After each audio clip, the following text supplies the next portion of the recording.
Before we get started about the book, I'm curious to know how and when did you first learn about Prince and his music? You're going to go way back. So, 1985, post Purple Rain, in the UK they re-released 1999 Mhm. as a double A side with Little Red Corvette. And in a world where we didn't have MTV, we had something that was on each week on the BBC called Top of the Pops, Hmm. and they played the video. And it would have been early January '85. It got to number two, and I just been hooked ever since. I'm curious, what made you decide to write this book? Um, I've been playing around. I lost my job in the summer of 23, and to keep myself busy whilst I was going through the hell that is job hunting Yeah. and interviews, I started writing, and I'd always wanted to write a book about Prince, and I went down a cul-de-sac. Does that translate? Yeah. Yep. Okay. Uh, on one idea, and I was. It wasn't just about Prince. It was about comparing Prince with some other people of his stature, and I found that it was easy to write about Prince, but I didn't have the motivation to write about the other people, Right. and partly because I didn't really care about them, and partly because I didn't know enough about them. And I just found that I got stuck. It wasn't writer's block. I just didn't have it in me. And I met up with some old uni pals, and I was talking about this with them. And I was talking about other ideas that I had. And one of them I mentioned was writing about Prince's B sides. And she said, "Oh, I love that. Really like that. Would be really interesting." And then I thought, right, if she responds like that, then there's something there. So it kind of went from there, basically. It's interesting because when I first heard about this book, I'm like, after all the hundreds and hundreds and hundreds of books that have been written about Prince, nothing like this exists out there. And I was like, this is a pretty damn good idea. Well, I used to collect Prince vinyl and associated artist vinyl. Then I went collected CDs, and then I got it all digitally. So I got rid of most of my vinyl and my CDs. But the thing I kept hold of was Prince books and magazines that he'd been in. So there are some good books out there. Oh, There yeah. really are. I think the old Uptown ones, Pier Nilsson, or more modern ones by a guy called Jason Draper. There's some really good ones, but since Prince's passing, there's been a whole load of stuff that's just been Yeah. shoved out there, and Yeah. so it's a bit more. I still collect it myself, but I realise it's a lot more hit and miss. So yeah, it's. It needed to be something that was not just something more that has already been done. It needed its niche, and it is a niche because I think the other thing I realised is lots of younger fans don't actually know what a B-side is Yeah. because they don't. So there was a little bit of a history element to it of actually, when you see in Facebook groups, it's like, well, what was Prince's favorite B-side? And I know the hits, the B-sides doesn't necessarily help because it will say something like, um, "The Power Fantastic" is a B-side. Well, it just got put on that Hmm. CD. It wasn't ever a B-side. Hmm.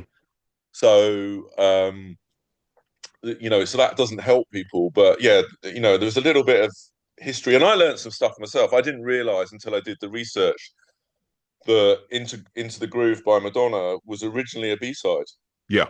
in America. Hmm. In the UK, it was a number one hit, and you know, I just never knew. So you live and learn, It's and one of and those. that was part of No, it. go ahead. Sorry. That was part of the enjoyment of myself of doing the research and learning myself. Yeah, it's one of those things where like a DJ randomly decides to play a B-side of a song, and then it becomes like this huge hit, like the Madonna hit. Yeah, yeah. You mentioned research. I'm curious, what type of research did you do for the book, and did you get the chance to talk with anyone from the estate or anyone that he worked with? I tried. I didn't try with the estate because I thought that that might shut things down quite quickly, and I didn't want to get into, I've heard stuff that they're quite strong on Yeah, the legal side of the legals. things, Yeah, you don't want to get into that. so I didn't want to poke that bear. I did reach out to a lot of people.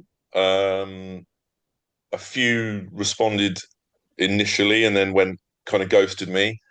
The one that was great, and the one that I did get to speak to, well, at least through backwards and forwards through email, was Susan Rogers. Yes, And I've there's interviewed her aspects before. of She's her, amazing. yeah, and you see any of her interviews, and I saw her last year live at Celebration at Paisley Park, and you just feel the love that she has for this guy, and she will always be very clear that she was only there for a fixed 4 or 5 year period, so she can't really, expand too much beyond that. She can give it a view, but she can't. She's honest and open, and wants to protect his legacy. So she was very helpful and gave me a lot of. There's a large chapter on Shockadelica, and that's largely due to her because she gave me the insight that actually what went on in the studio and how that Camille character came around and what was happening between Prince and Jesse Johnson at the time, when Shockadelica was going to be, well, what did end up being Jesse Johnson's album, but also ended up being a B-side for Prince earlier. You So, meant, I'm sorry, go ahead. so yeah, so she was the one that was helpful. As I say, there was a few others that did respond, but then they kind of, once they knew what it was about, they said, "Well, I'm not really the best person to be able to help you on that," or some just never came back to me. So it's fine. You mentioned you learned like an interesting fact about the Madonna being an actual B-side. Was there any other thing Yes. that you learned, like writing this book about Prince's music or the B-sides, that you were like, "Whoa, that's interesting"? Yes, definitely in terms of Shockadelica Hmm. and Camille. Um, I don't want to sound arrogant, but there was a lot I knew. I just needed to put it down, and Yeah, so I yeah, do. So that, yes, I wouldn't have been able to write the book if I didn't have a base foundation. exactly. Um, I went back quite a lot, and this is where Billboard's quite helpful, into the articles at the time when Purple Rain was coming out. And I tried to find something that compared to, and there was the scale of Purple Rain multimedia experience. And I went backwards and forwards quite a lot. And the one that kind of came closest to it is obviously more recent times with Taylor Swift. Hmm. Um, just to be able to give people a perspective of how big Purple Rain was 40 years ago, and to try and make that relevant to how big something is today. So that was when I was getting down into the weeds of how big Purple Rain was and how much each of the singles had sold, and so on. Then yeah, no, I either relearned or learned some new stuff then for sure.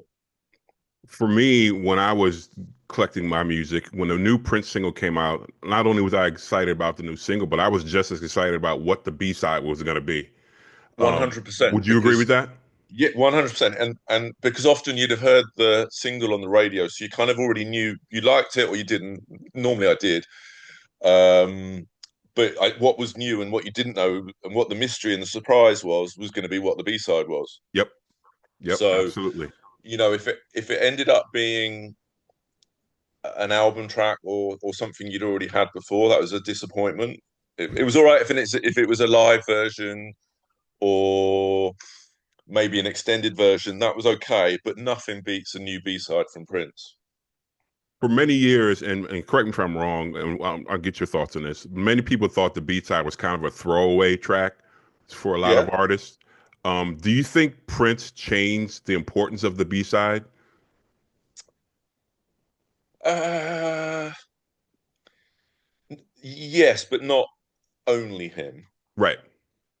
I think he certainly contributed to it. And as I said with the book title, I kind of would personally, in my humble opinion, would say he um, did the most for it or had the biggest range of great B-sides. There are other artists that have a lot of good B-sides, and whether it's The Cure or Duran Duran or more, well, I say more modern, I was going to say Oasis, but it is more modern than from for the 90s perspective, whilst they were still being produced as B-sides.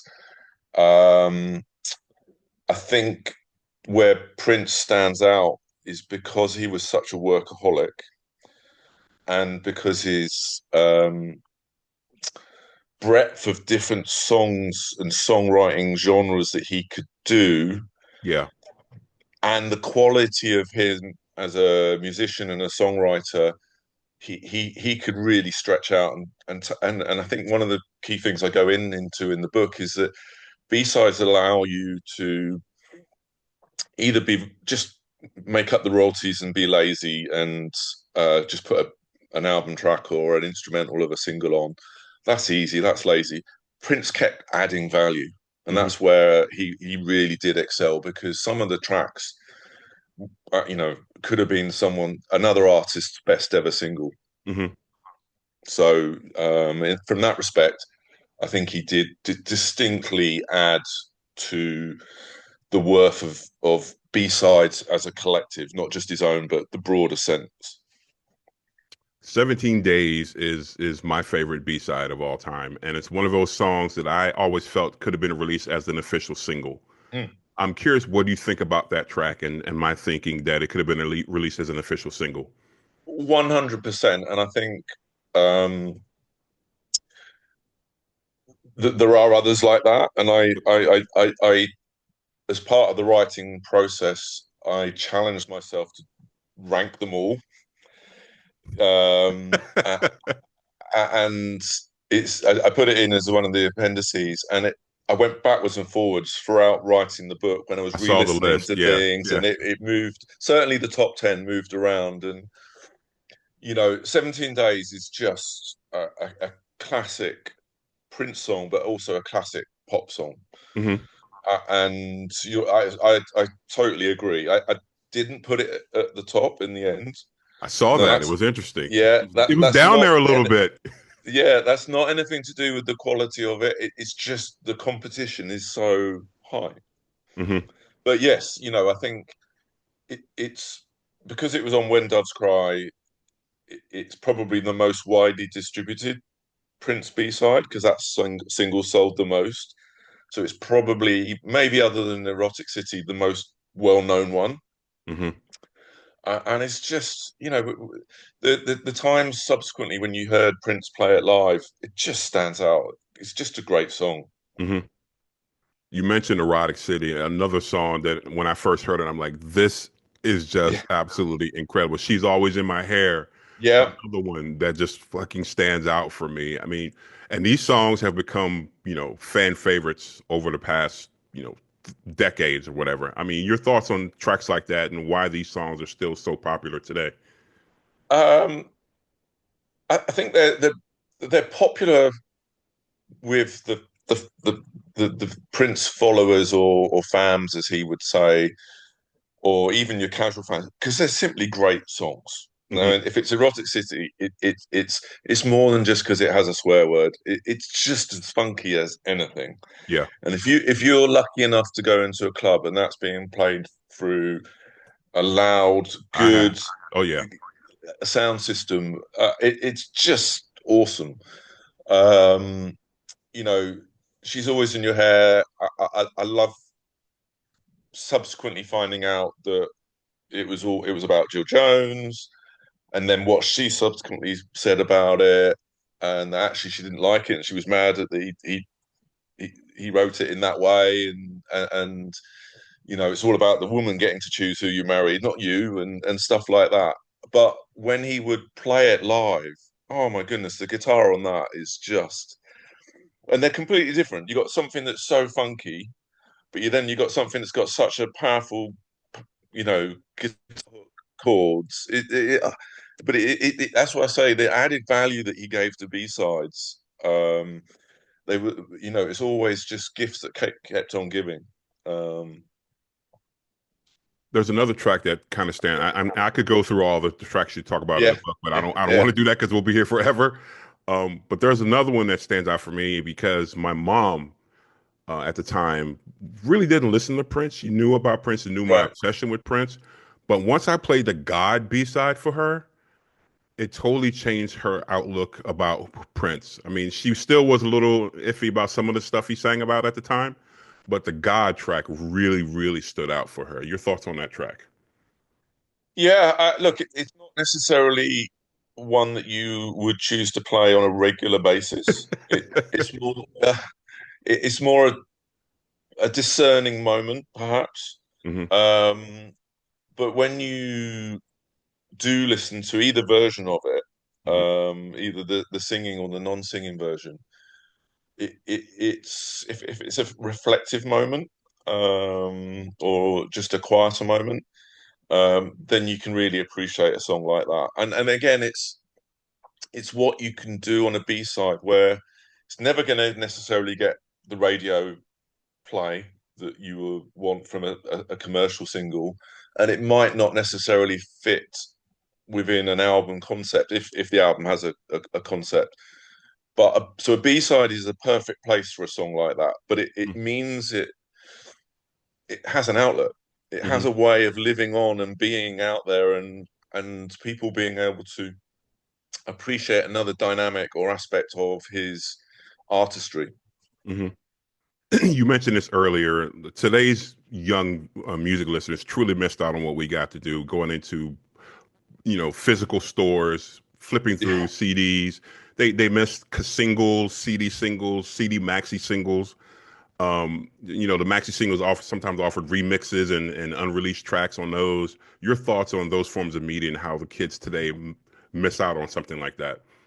it was like going into a kind of Aladdin's cave. If you got to a big record store, say in London or Oxford Street back in the day when there was a Virgin or an HMV, or if it was a second-hand one, perhaps even better because you never really knew what you might find. And even if it was a record fair as well, that whilst it might be more highly priced, again, it was that never quite knowing and the excitement of finding something. And yeah, my two children, Josh and Sarah, 27 and 24, just don't get it. So there is something. It's not that they're not into music. So whether I'd call it music is a different question, but what they're into, they like. But there's a mystery to flipping over or something to a B-side, or um, and arguably you could say that the CD maxi singles probably took it even to a greater extent because and again, this is where Prince excelled because he would keep adding value. He'd fill up that space.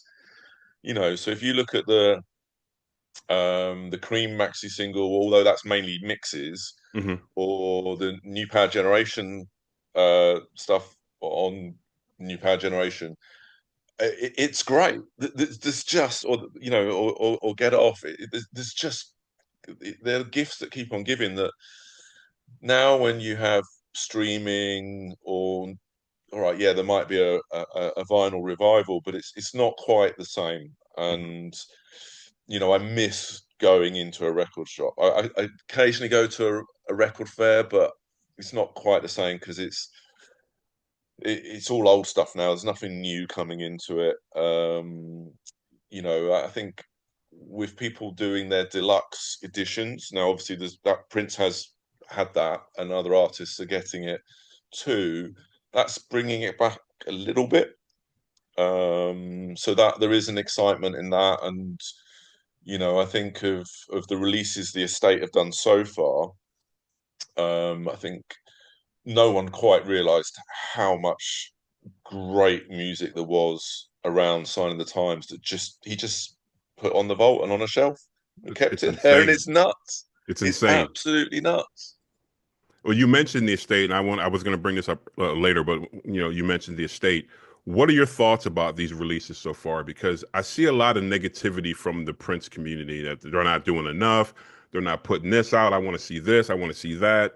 What are your thoughts about what they've done so far? Because I think they've done a pretty decent job. I think that it's varied through the years so far. Broadly, I'd agree. I think if you said this is what they've done in the last 9 years, is it any good? Simple answer, yes. So as ever, and again, as with Prince's releases when he was alive, some things are better than others, and that some of that Yeah. comes down to personal choice, um, and so on. I think it's I like what they did with the 1999 deluxe, the packaging. That's my favorite era personally. So that kind of takes me down to that one as my favorite one so far. Um, Sign of the Times Deluxe. I'm still digesting. It's so mind blowing. It's I go back to it and try and focus on an individual CD at a time because there's just so much there. I liked what they did with Welcome to America. Hmm. I thought it was packaged really nicely, and the idea that um, there was something there that he'd opted not to release, but had toured, and that you could relate back. Um, but I didn't necessarily like the music as much. Hmm. There's some good songs on it, but as a collective, so I kind of think, well, maybe that's why he didn't release it or whatever. Um, I love the originals, and I don't understand why there hasn't been a volume two. Exactly. Yeah. I think they're going to do another Um, volume. They have to do another yeah. volume.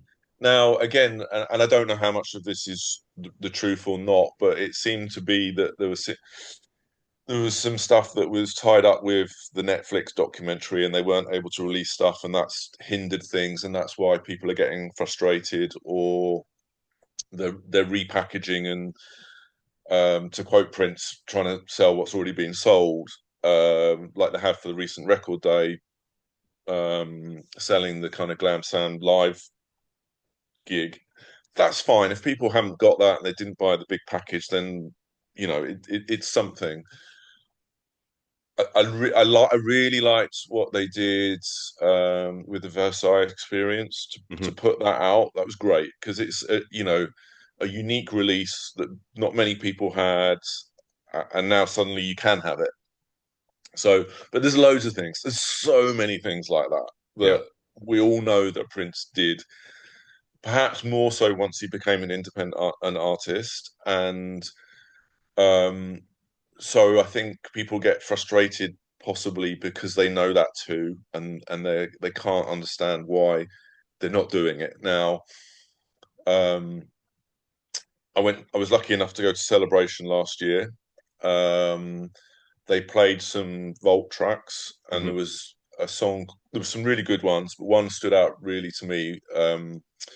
They described it as a Jamie Starr album that they'd found, and the song was called Friction.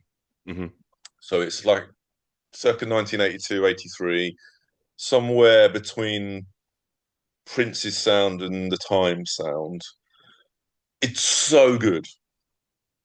It's so good, and if you like that era, it will be even better than what I'm saying now. Um, but what they said was we need to we can't just release them as they are because they're on old analog recordings, and today's playback, whatever that may be through your streaming and your headphones you're using, or whatever you have as a player, will highlight the deficiencies in the recording from the time.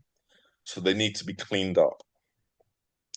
Now that means that they need to go through that process, and it's probably. And I'm not a technical person by any means, but it just means that they need to be considerate to the sound, but they need to do that to all of the older, certainly all of the pre-digital record Yeah. analog Yeah. tracks Yeah.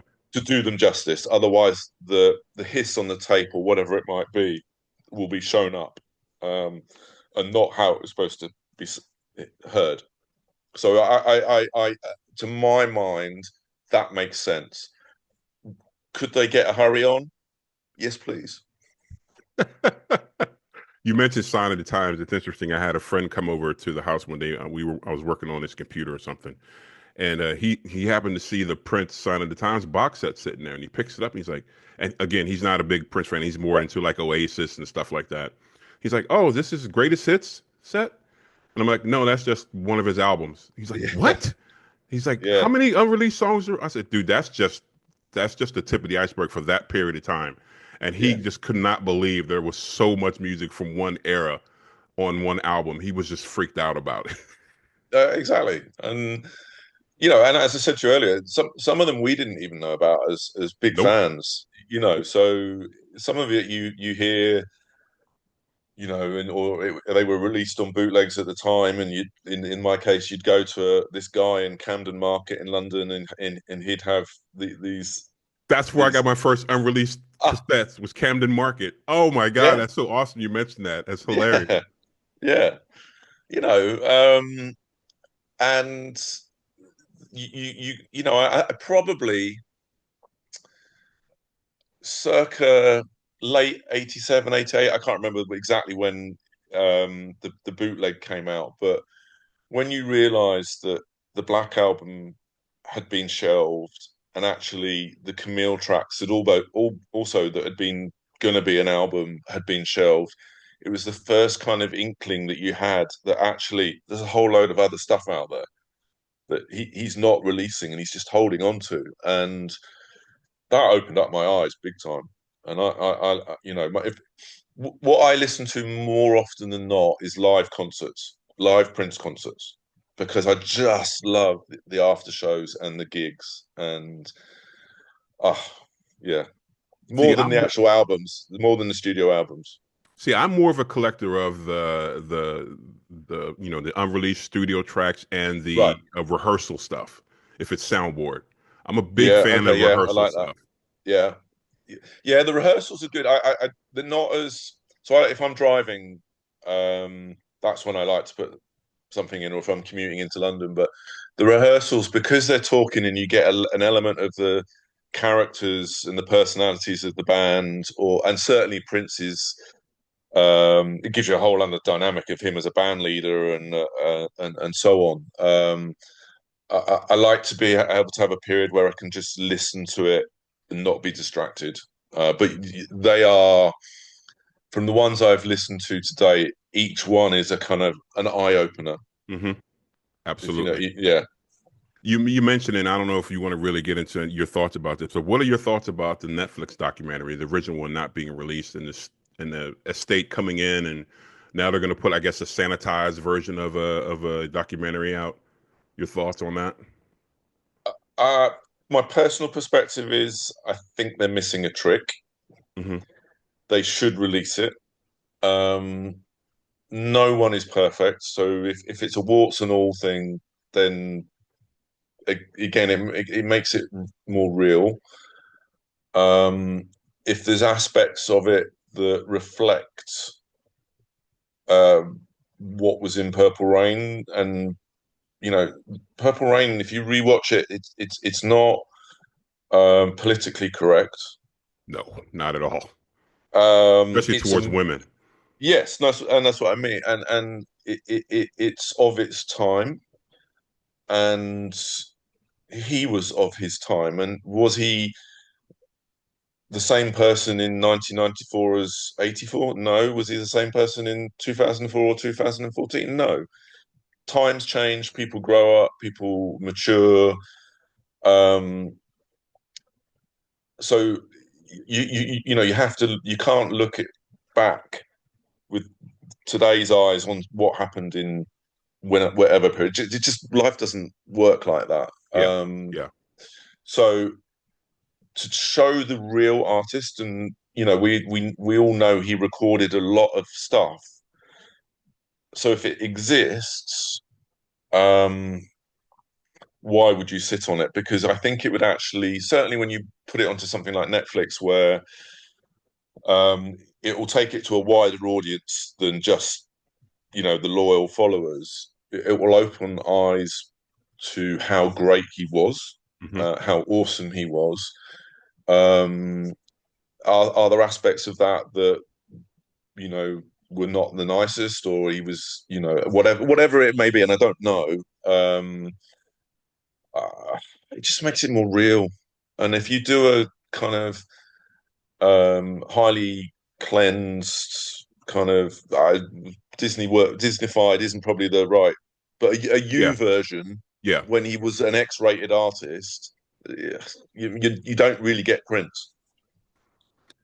I'm curious, what are your thoughts about the Prince fandom? Um, I myself have run into some issues with fandom in the past. Um, there seems to be, I mean, you have the casual fans, you have the fans who are just learning about Prince now, which is I'm introducing a friend of mine to Prince for the first time. I'm making those little mixed CDs for him or whatever. Yeah, What are your thoughts about the fandom and the toxicity in the fandom? And obviously, we don't want to be negative here, but there is toxicity in this Prince fandom, especially when it comes to the estate. When people put out books like this, I've seen some negative reviews about this book, and people never even read the book yet, but yep. there's still negative reviews. Thoughts? I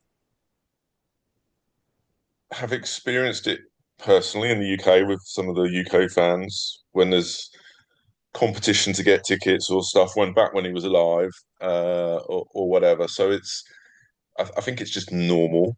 Um, I'd never experienced it so directly as when I this book was published, and there's a certain old school print site where there's a lot of old school fans. And to your point, um, they didn't necessarily like that there was another book, and there's some of them would go, "Oh, there's another Prince book, someone's self-published, whatever." Now, I think that's partly look, they're entitled to their opinion. That's fine. Absolutely.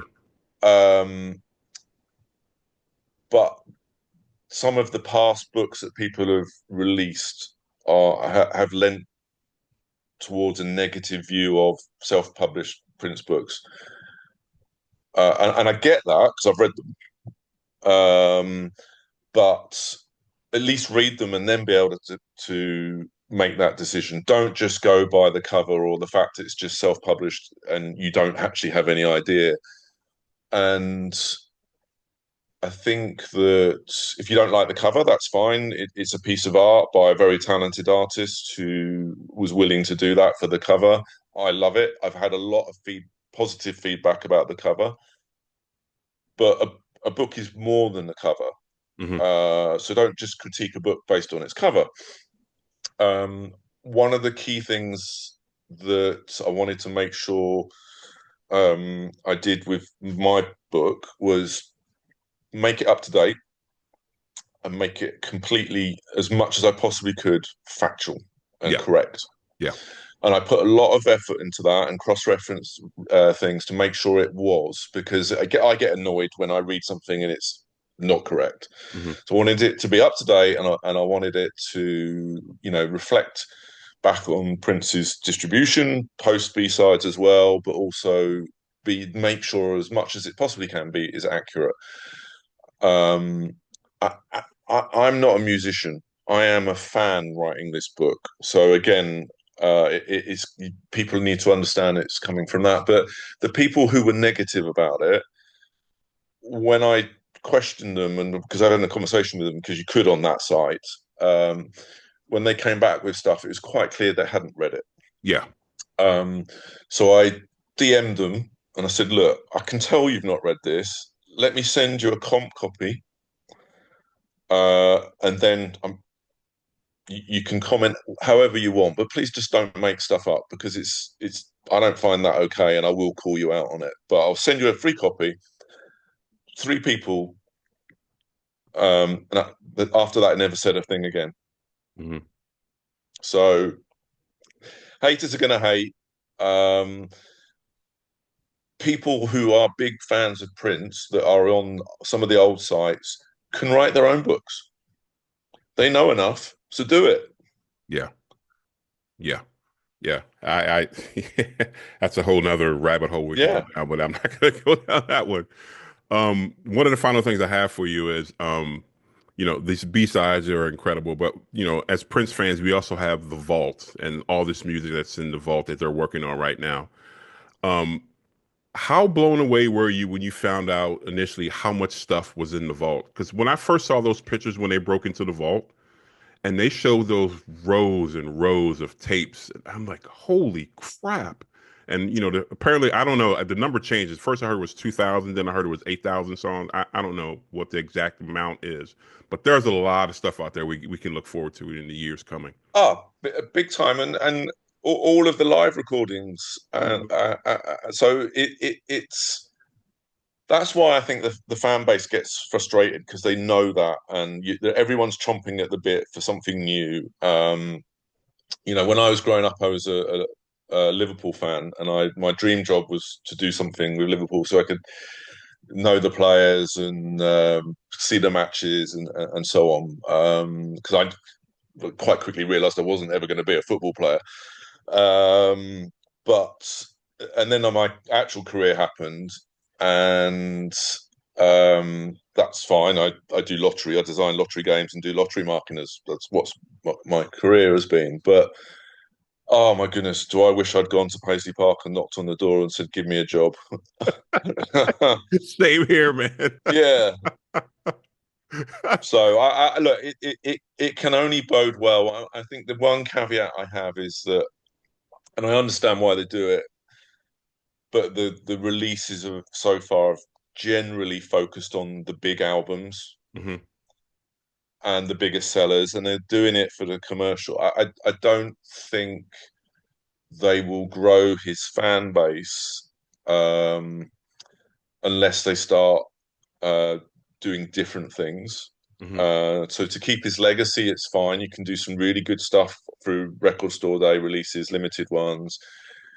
If you want to release, I don't know, let's pick a smaller album like they missed a trick, I think, when they did the stuff around controversy, not doing a digital remaster and putting some of the you know extra tracks out at the time.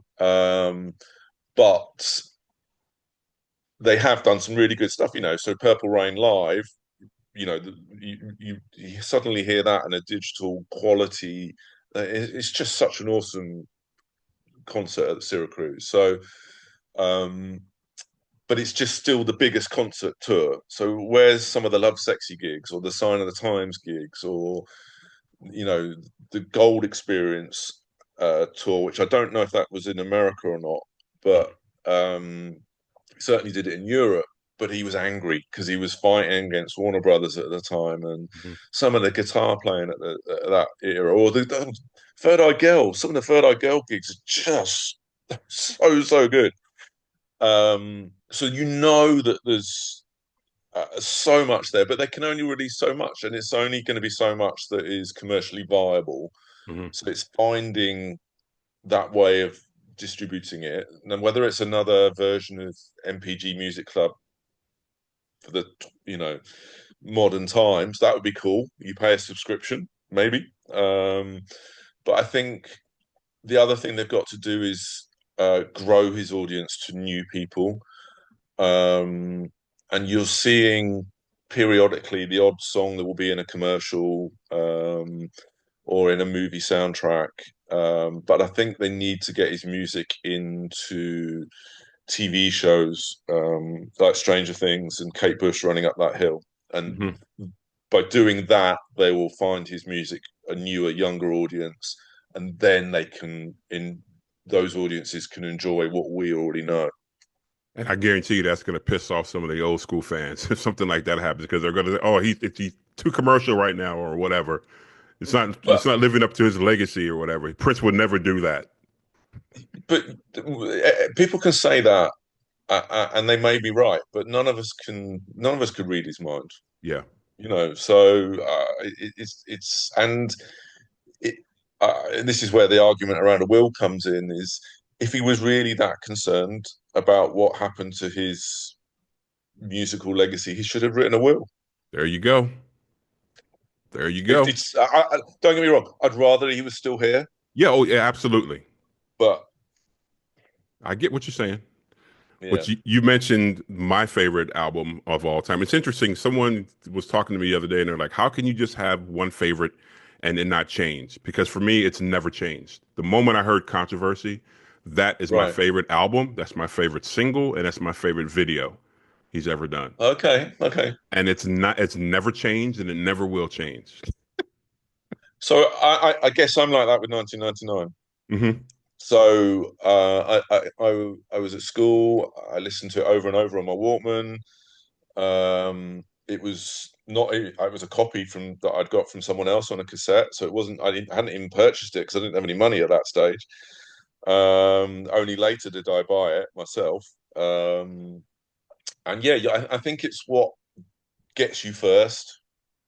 You might like and love all the or a lot of the other stuff that comes along later, but it's still that first. Well, it's that first love. And that's my favorite period of his music. I mean, I've Yeah. appreciated all his different periods of music, but from the first album, For You to 1999 is my favorite period of his music for me. Mine is if I'm being really specific, it's 82 to 83. Okay. If I want to be a little bit more broader than that, it'll be 82 to 87. Okay. Um, and then probably I'll give a very honorable mention to the Exodus album, Oh, interesting.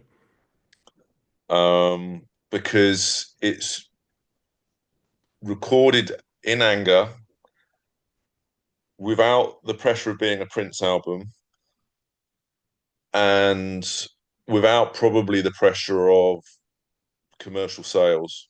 Hmm. And it's just different from everything else. And there's some good songs on it, and there's some wacky humor, and it's there's some experimental stuff and stuff you don't really need to listen to that often, or you might skip. But as an overall thing that's just interesting and different, then that's cool. But I was lucky enough to go to, and this is the different aspects. Or Martin Holman, have you seen his Many Faces of Prince Hmm. artwork? Yeah. And that captures Prince so fantastically, because he did have so many facets and faces of what he was. So, you know, 2007, 21 Nights in London. It's another regret. I went to six. I should have gone to all 21. Um, but it was commercial Prince. He was playing to mainstream. It would vary from night to night, but it was just awesome.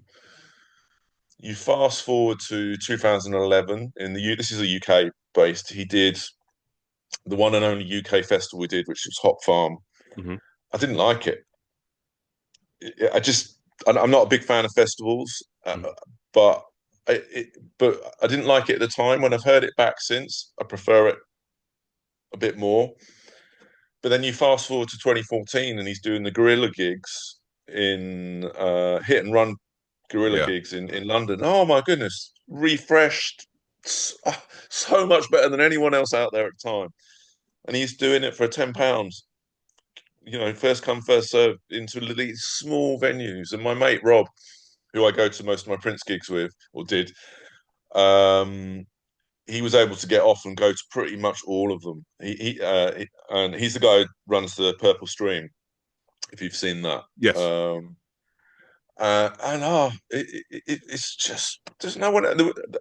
There was no one else doing anything remotely like that as an artist that Prince was doing, and he fortunately had the talent and the independence to do that.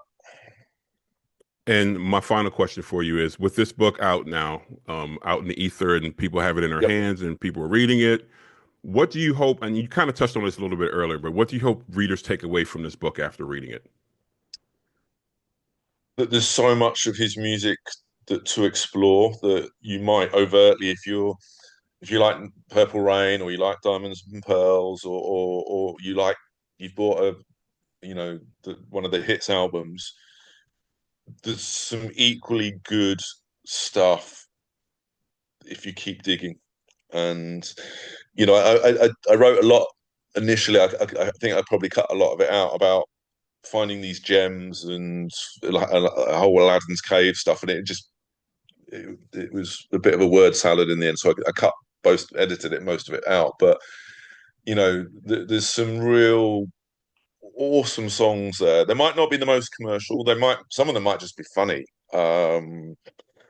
But you get a completely different aspect to his artistry because there wasn't that commercial pressure.